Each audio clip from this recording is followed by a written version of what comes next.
I was 10 years old the morning my father decided he no longer wanted to be a father. It was still dark outside, the kind of blue-gray light that makes everything feel like a half-dream. I woke up to the sound of drawers opening and closing, quiet, hurried, almost secretive. It wasn't the usual early morning routine before he left for work. There was something different in the air, heavy, final. I slipped out of bed and padded toward the living room, rubbing sleep from my eyes.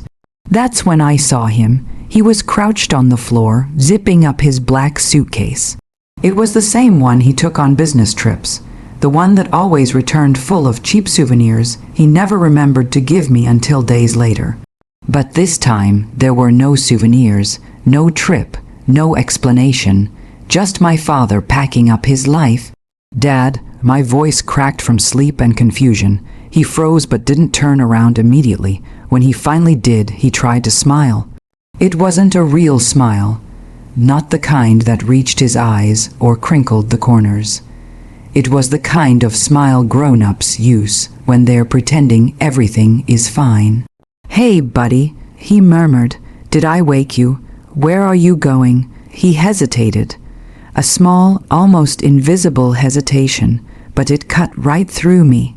Parents aren't supposed to hesitate when they love you. They're not supposed to look guilty or scared. He looked both. "I just need some time," he said. Time. As if a child could understand what that meant. As if time could fill the empty space he was creating with every second he avoided my eyes. Before I could ask anything else, my mother entered the room. She wasn't dressed for work. She wasn't even fully awake. Her hair was messy, her eyes red like she'd already been crying. "Are you really doing this now?" she whispered, her voice shaking. He straightened, grabbing the handle of his suitcase like a shield. "It's better this way." "For who?" she snapped. "For you." I stood in the doorway, invisible. No one even looked my way. They were locked in a world of broken promises and adult mistakes, and I was just a kid watching everything fracture. "Please," my mother said, stepping toward him. "At least talk to him, explain something, anything." But he didn't. He didn't even kneel down to say goodbye. He moved past her, past me, like he was late for a train and leaving us behind was just a small inconvenience. The door opened, letting in a gust of cold morning air. He paused for a moment, long enough for me to think he might turn around, might hug me, might say he was sorry. He didn't. He walked out, the suitcase wheels bumping softly against the ground. The click of the door echoed through the house like a final sentence. My mother stood frozen. Her breathing hitched, and then she crumbled onto the sofa, burying her face in her hands. I remember hesitating before sitting next to her, unsure whether I was allowed to touch her sadness. "Why is he leaving?" I whispered. She shook her head, unable to answer, but deep inside I already knew. I felt it in the hollow of my chest, in the way the world suddenly felt too big and too empty. He wasn't coming back. And from that day forward, every birthday, every school event, every holiday, every moment he missed, etched the truth deeper into my heart. He chose to walk away, and I would spend years trying to understand why. Life didn't magically get easier after he left. It hardened. It reshaped itself around empty chairs at dinner tables, overdue bills, and the sound of my mother crying quietly in the kitchen when she thought I was asleep. The day he walked out, something broke in our home, something fragile and irreplaceable. But the world doesn't stop spinning for heartbreak, not even a child's. At 15, I learned more about survival than any teenager should. While other kids worried about homework, clothes, and crushes, I worried about electricity being cut off and whether my mother had eaten before her shift. I got my first job wiping tables at a cafe that smelled like burnt toast and cheap coffee. I used to hide the blisters on my hands so Mom wouldn't feel guilty. I grew up fast, maybe too fast. Responsibility became my second skin, stitched tight and unyielding. Mom tried to shield me from the financial mess he left us in, but I wasn't blind. I heard the arguments with debt collectors through thin apartment walls. I saw her come home from her third job with swollen hands and a smile she forced for my sake. "Don't worry about me," she'd say. But I always did. At 17, I got a scholarship to a decent college. My guidance counselor called it a miracle. I called it survival. I was determined to build a life not defined by the man who left. I promised myself I'd never be weak like he was, never selfish, never the kind of person who walked away from their own blood. College was a blur of sleepless nights, part-time jobs, and trying to pretend I wasn't the only one in my friend group sending money home instead of spending it on parties. But I made it through. Every accomplishment felt like a quiet rebellion against him. Every exam passed, every bill paid, every step forward. I wanted him to somehow feel it, wherever he was. I wanted him to know I survived without him. In my early 20s, things finally started to settle. I found a stable job in an apartment that didn't smell like mildew. I helped my mother cut her work hours.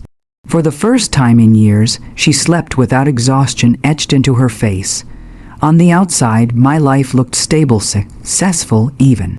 But inside, a part of me was still 10 years old, staring at a closing door, wondering why I wasn't enough to make him stay. Therapy helped, though it took me years to admit I needed it. I learned how abandonment burrows deep, how it convinces you that you're inherently unlovable. I learned how to fight that voice, but some days when the world went quiet, that familiar ache resurfaced, soft but persistent. Still, I kept going. I built a life that was mine, not his. And then, on an ordinary Tuesday evening, everything shifted. I was sorting through emails when I noticed one with a subject line so familiar and foreign that my heart seemed to stop. "I'd like to see you, Dad." My first reaction was disbelief. My second was anger so sharp it stole my breath. He had vanished without a trace. No birthday calls. No letters, no explanations, just silence, 20 years of silence. Now he wanted to see me. I stared at the screen, the room suddenly too small, too quiet. My hands trembled, not from fear, but from the violent clash of emotions, confusion, rage, curiosity, grief. For the first time in decades, his ghost wasn't just haunting the past. It was knocking on my door. The day I agreed to meet him, I couldn't sleep. I paced my apartment for hours, my mind running in circles, imagining every possible scenario. Would he apologize? Try to charm me back into forgiveness? Or would he just sit there, silent, waiting for me to welcome him into the life he abandoned? I arrived at the small cafe early, choosing a table by the window where sunlight streamed onto the wooden floor. I watched every person who walked in, half expecting to see him appear from the street corner, hesitant and hesitant. And then he did. He looked older than I remembered, thinner, hair streaked with gray, face lined not just with age, but regret. His posture was stooped, not just with time, but with something heavier, a burden I couldn't name at first. He saw me immediately and paused, almost as if he couldn't believe I was real. "Hi," he said, voice cracking, hesitant, unsure. I nodded, not smiling. I didn't move to hug him or even reach out. I simply studied him, noting the lines around his eyes, the shake in his hands. The man I had loved as a child was gone. This was someone else. "Thank you for agreeing to see me," he added awkwardly. I gestured to the chair across from me. "Sit." He sank into the chair, and for a long moment neither of us spoke. The noise of the cafe, the clinking cups, laughter from other tables, the soft hum of conversation felt distant, like we were trapped in our own time bubble. Finally, I asked the question I had rehearsed 1,000 times. "Why now?" He swallowed hard. "I made mistakes. I ran away from them, from all of you. I was selfish. I thought I deserved to be alone before anyone else got hurt." I studied him. The words were familiar, but they didn't soften the pain. You left my mother alone, you left me alone, you didn't just run from yourself, you ran from your family, from me, you weren't scared, Dad, you were selfish." His face fell. I know that. I've carried it with me, every day. I lost everything. My friends, my career, my pride. I was afraid of being rejected, afraid of facing you. Afraid of facing me. I repeated, my voice sharp. You've had 20 years. 20 years of not showing up, not calling, not even explaining yourself. And now suddenly you're here, expecting what? Forgiveness. He shook his head. Not forgiveness, just a chance to explain, to maybe reconnect. I let out a bitter laugh. Reconnect, that's a nice word for convenience. You're lonely. You want someone to fill the emptiness you created. But I've lived without you for 20 years. I survived, I thrived. My life doesn't need your approval. Tears welled in his eyes, but I saw through them. They weren't tears of love or remorse.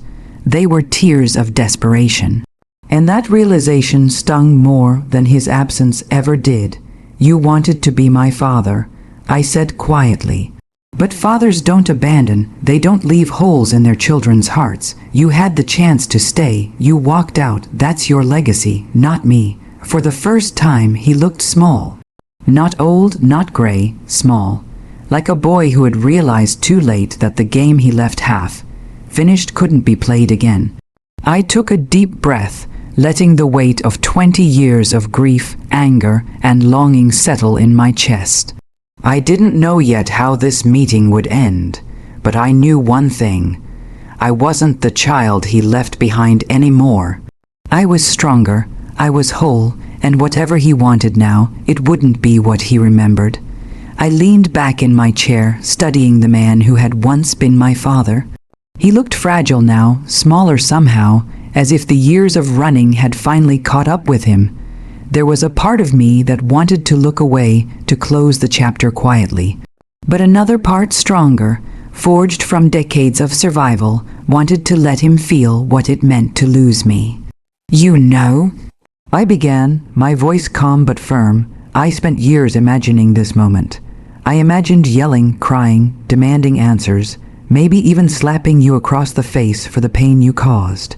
But here you are, expecting me to crumble, expecting me to welcome you back.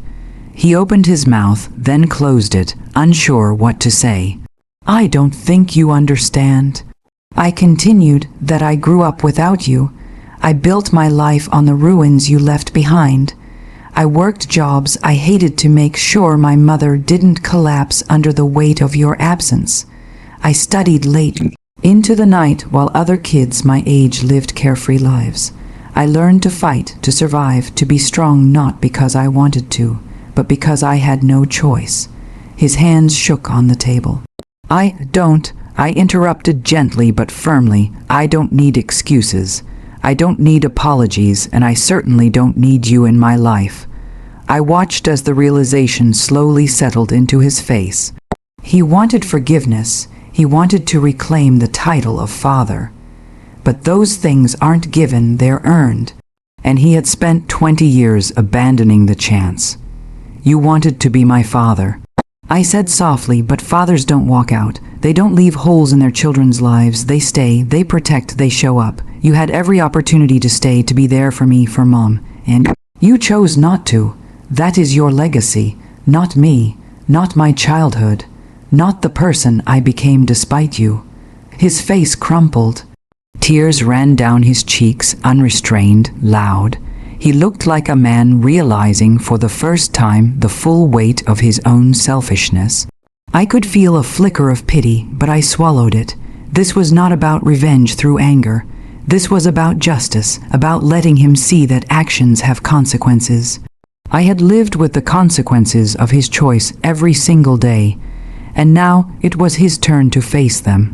"You wanted a second chance," I said, standing slowly. "I forgive you, but you will not take part in my life. You will not call me your child. You will not step into the home you abandoned. That chapter is closed." He reached toward me, trembling. "Please let me make it right." I stepped back, leaving the distance between us unbridgeable. "You made your choice," I said. "Now live with it. That is the only way you can honor the truth of what you've done." I walked out of the cafe into the crisp sunlight, feeling it warm my face. For the first time in decades, I felt unburdened. The anger, the longing, the heartbreak. They were still there, but they were mine now. They belonged to me, not to him, and in that clarity, I understood something vital. Closure doesn't come from the people who hurt you. Closure comes from choosing yourself, protecting your own heart, and refusing to let someone else rewrite your story. He had left me once. This time I left him, and in that quiet, victorious act I found peace. The world continued around me, noisy, chaotic, alive, but for the first time I walked forward untethered. I didn't need him. I didn't need his explanations. I didn't need his tears. I had survived. I had thrived. And that was more than enough.